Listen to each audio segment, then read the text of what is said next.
Hi, this is Andrea. And this is Fiorenza. Welcome to the Belonging Project podcast. We are so excited to have you here with us. The purpose of this podcast is to bring voices together to talk about belonging.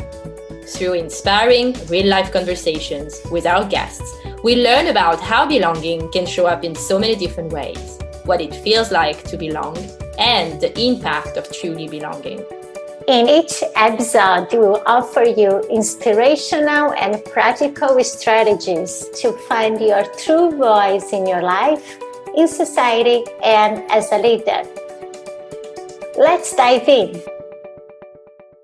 Hi Ritika. We are so happy to have you on the podcast today.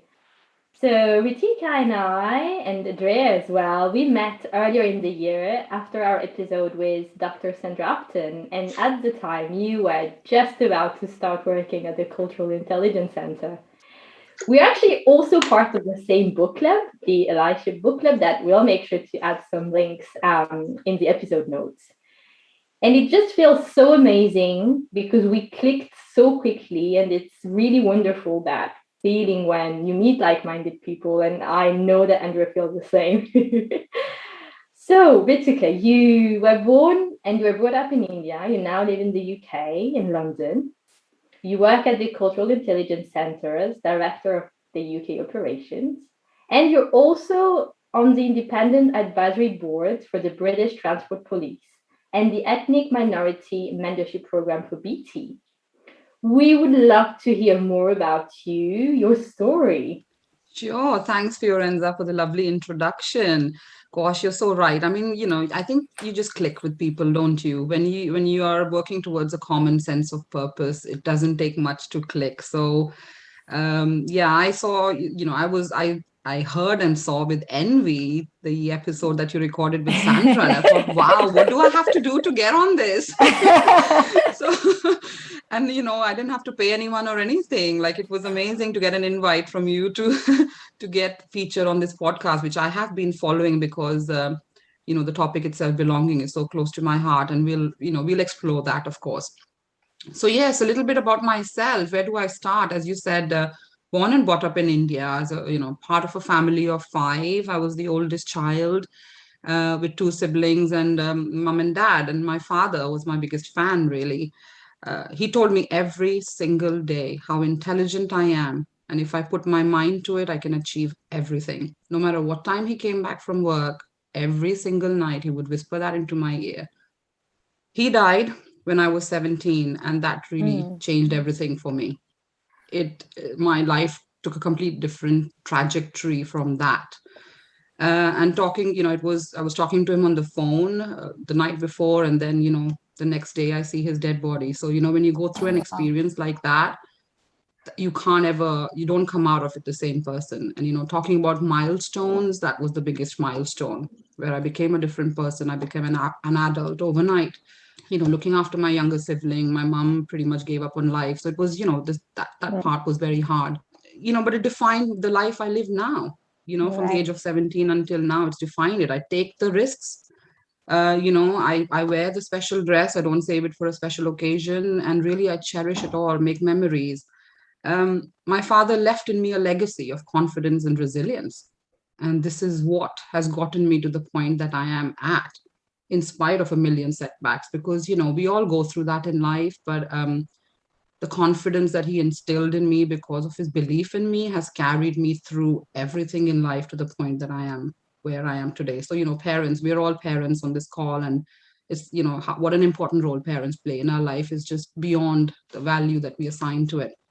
And then so talking about how it changed me, I strove every single day. I strive to become everything he's dreamed of for me. But when he left, I was left sort of, when he passed, I was left fighting for all of it in a very patriarchal context, because my uncles took over the family, and then it became like, I got the first job offer. Why do you want to work? How much money do you need? You're becoming, you're bringing shame on our family by going to an office for work. So I had to fight that in a very patriarchal society that I grew up in. I had lost my biggest supporter. So, but I was adamant. I knew sort of I wanted to be financially independent. And so from, the age of 19, 20, I started to work, earn my own money. And I've never gone back to anyone in my family for financial help since that first job. And, this is something I'm very proud of. Everything I've achieved today, of course, I have their support whenever I need it. But, I'm very proud of where I am today, a woman of her own worth. And then I came to the UK to do my MBA, and that experience really was like tasting blood.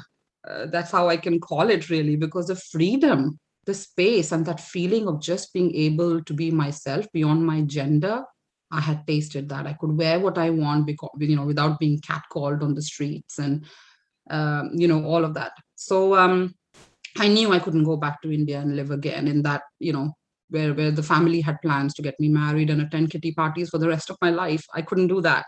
So, having lived here for 5 years, I applied to go and immigrate to Canada as Plan B. Eventually, that's what I had to fall back on completely.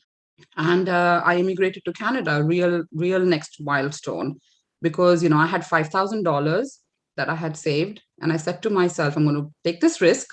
I'm going to go for it. And when my $5,000 finishes, I'll come back. That was that. And, not knowing anyone in the country, nothing about the country, I knew I had a fallback option if everything else failed. But really, I knew I didn't have an option. Because, it would mean going back to something that I as much as I felt like India has my heart, it's not something that I just didn't have the space to become who I wanted to become. Anyway, so it worked. I got a job, I bought a car, then a house, and assimilated fully in the Canadian culture, living the life of freedom and jet setting and, everything that I'd always dreamt of. And then, of course, it went all crashing down when I met my now husband, who dragged me back kicking and screaming to the UK because, he's Greek, but he lives, he was living in London at the time. And then we decided, well, one of us has to move. And it was easier for me to move back to the UK because, I was used to this way of life. I continued to work in different sectors, climbing the corporate ladder, so to speak. And then the pandemic hit. Right. That's when the fun started, really, in the sense that it came to a point when I realized I had actually never given myself the freedom to think about what really excites me. It was almost as if, okay, I need to go from one job to the next. I have immigrated from one place to the next, so I need to get a job. It was never, ever, job security sort of came before anything else. So that was that realization was a big milestone last year. I decided to step back. I worked with a career coach. We did a real deep dive into the purpose, into what I wanted to do. And, that's another story. But, my coach helped me define my purpose. And the purpose is making a difference and impact through my own experiences. And this is what I'm here for today. I was extremely lucky during that whole coaching period when I started applying for jobs. And one of the offers I had was Director of UK Operations for the Cultural Intelligence Center. It gave me purpose. It felt like, it's going to empower me and give me the platform to not only be who I am, but to lead with the difference that I can bring. And so, long story short, here we are. Wow. That's amazing. Beautiful story. And what I hear about this story, there is a lot of freedom. This looking for your freedom, you're willing to discover your freedom. Going to UK for your MBA, moving to Canada, and even when you said in this last years, the freedom to think, to reflect on yourself. And before was the freedom to create the life that you want for yourself, the freedom to follow your purpose. That there's a lot of freedom here in this beautiful Ritika. Thank you. It links back to what I said about, something that changes your life so drastically. And then that you've got to make the most out of living it. Yeah. So in this space of freedom and being this so international woman working with the Cultural Intelligence Center, that is also another international place to finding this, what it means to be cultural intelligent in this world, especially nowadays. How would you define this belonging that we all talk nowadays?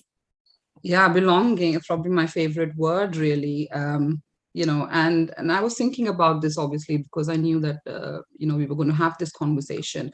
And as soon as I thought of belonging, uh, I wanted to put it down to a feeling. And the feeling that came to my mind is that, to me, belonging is like coming home. Mm. When you have traveled, like we've all experienced this. We've traveled for days, eaten all sorts of different foods, slept on different beds. And, as much as we've thoroughly enjoyed that experience, that feeling that you get when you come home of just the sense of relief, the feeling that I can be completely myself now. I can wear my pajamas and I can eat my dal and rice and just breathe and just be without any pressure or judgment. That to me is belonging. That is the feeling of belonging. My daughter said to me once, and this really hit home. She said, "Mommy, when you're on the phone with your friends in India, you're speaking English, but I can't understand what you're saying. Your accent is so strong." I didn't even realize that I was being someone and something completely different when I'm not speaking to my friends and family in India. Right? So it hit me really hard that naturally I'm putting on an accent, and behave in a way that I feel I need to so that I can fit in. Mm-hmm. Right? And so I question the belonging when that happens. And so, to circle back to your question, belonging is when you are wholly and completely yourself and know that you're wholly and completely accepted for being yourself. When your difference is celebrated. That to me is belonging, which really is the most basic human need. It drives our actions and motivations in every way, and every day. So beautiful. And I'm curious, what do you see belonging being linked to? Yeah, that's a very interesting question, Fiorenza. I mean, gosh, it's the reason this job that I'm in right now is because I feel that belonging is everything. And that's what it comes back to. We all know the pain of exclusion, don't we? We know what it feels like when we don't feel belonged. It could be for a plethora of reasons, because of the default characteristics like the color of your skin or your gender, or a lot of aspects that you had no control to choose.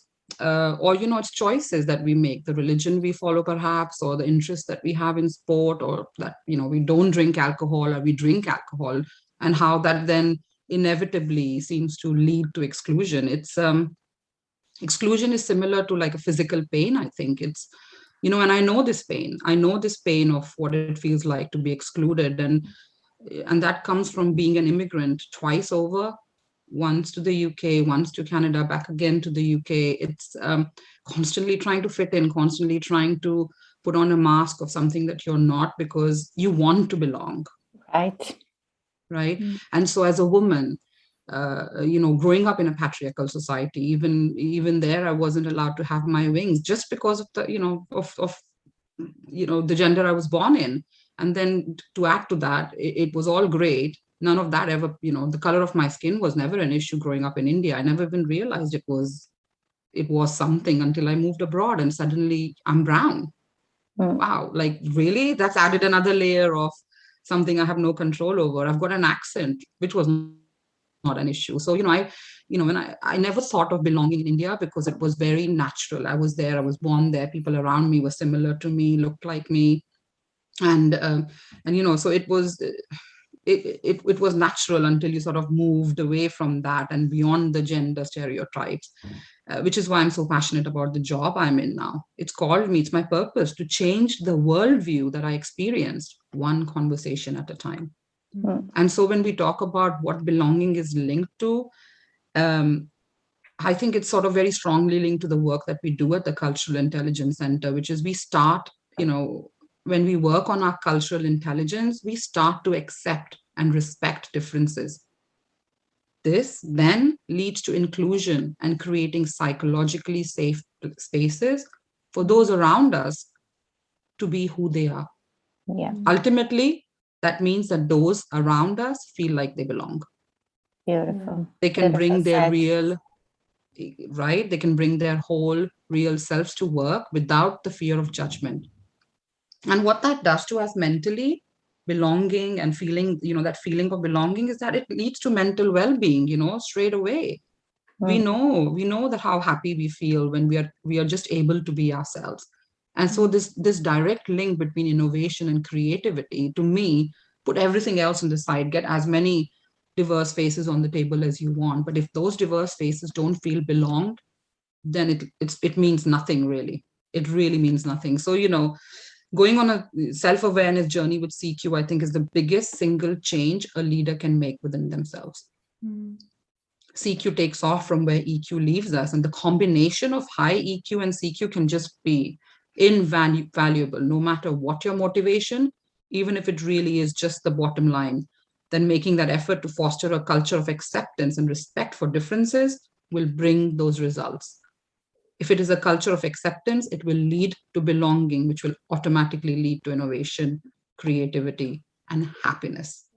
Wow, that's so powerful. Beautiful, beautiful words. I have a quick follow-up question, if you don't mind, Ritika. What would the Ritika now, the Ritika from today, what would she say to the Ritika who's just arriving in the UK to do her MBA? Wow. Yeah, that's, if you could turn back time and all, you are who you are today because of the experiences you've had. So I'm grateful for those experiences, definitely. But, I see my girls now and I tell them, just do what makes you happy. Just be yourself and do what makes you happy. All of this running around constantly to become the best swimmer and the best pianist and this and that, and growing up in an Asian household, that's exactly what it was. Put your head down, work hard, get a job, possibly in my case, get married. And, the life path was determined. It is this. And, we live one life, just be yourself, just be happy. Don't worry about what will come or who's thinking what, and, or think too much into it. Just live the life that you have on the terms that you want to, and everything else will fall in place. Beautiful. Thank you. They are lucky girls to have this amazing mom telling them. I don't know. We'll see about that in 10 years' time or 20 years' time.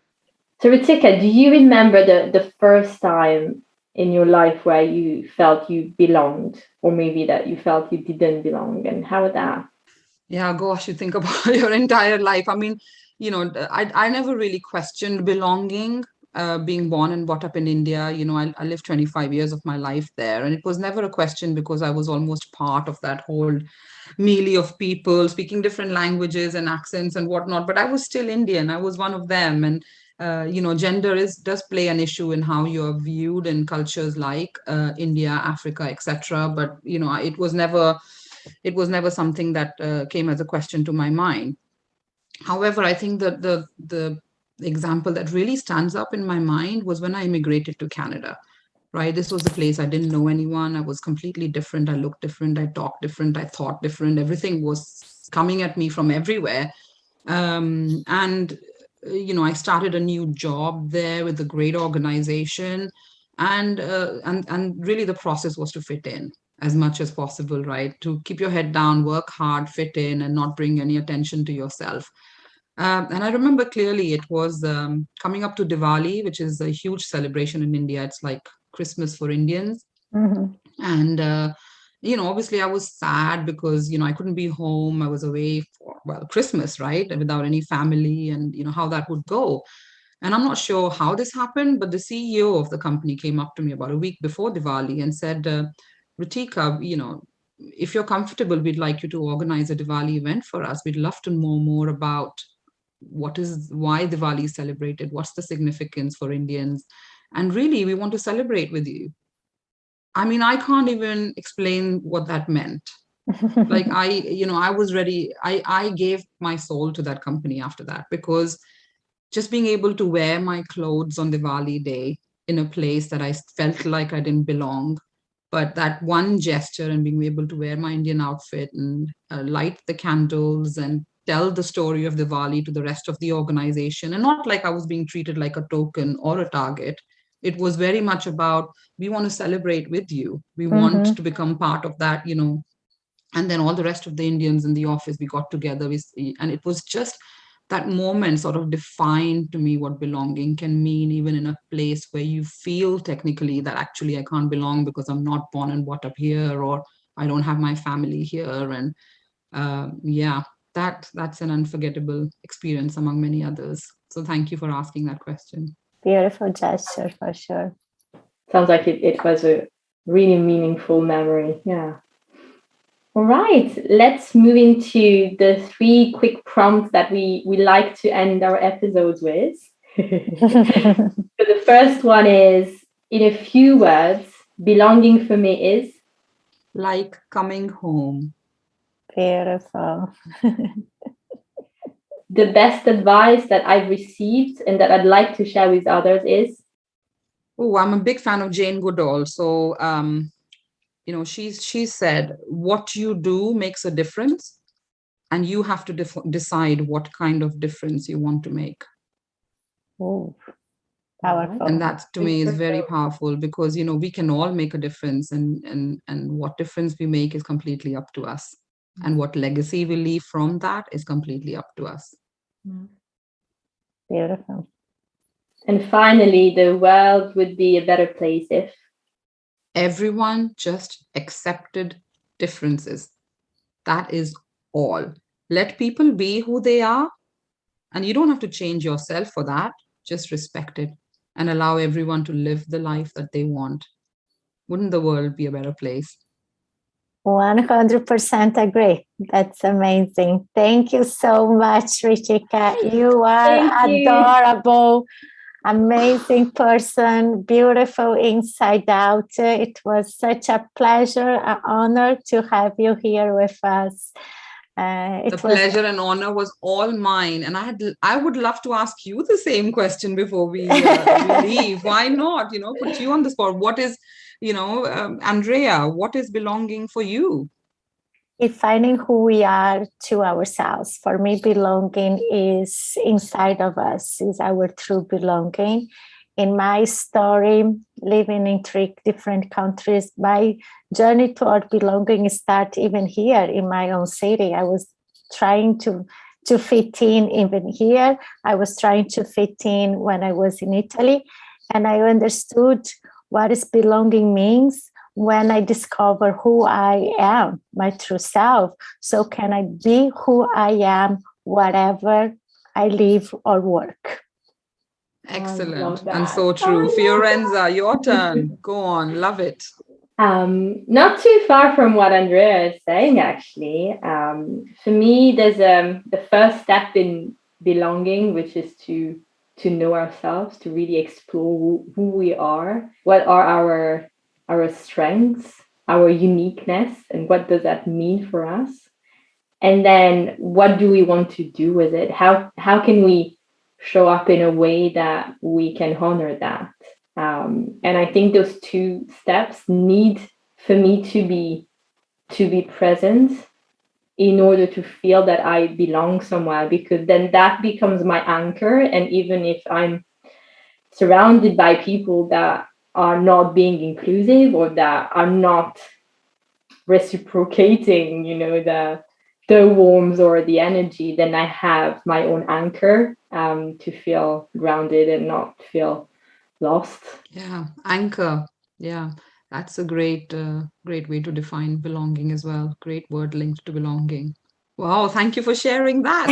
Thank you for asking. I love Thank you for asking, and thank you for being on this episode with us, Ritika. Thank you, Fiorenza and Andrea. Absolutely my pleasure. I thoroughly enjoyed it. Thank you for listening to the Belonging Project podcast. We hope you enjoy our deep dive into belonging and listening amazing stories from our guests. We'd love you to share about the Belonging Project with your friends and colleagues. And also, we'd be delighted to connect on LinkedIn and share more about our experiences. Thank you again, and stay tuned for the next episode.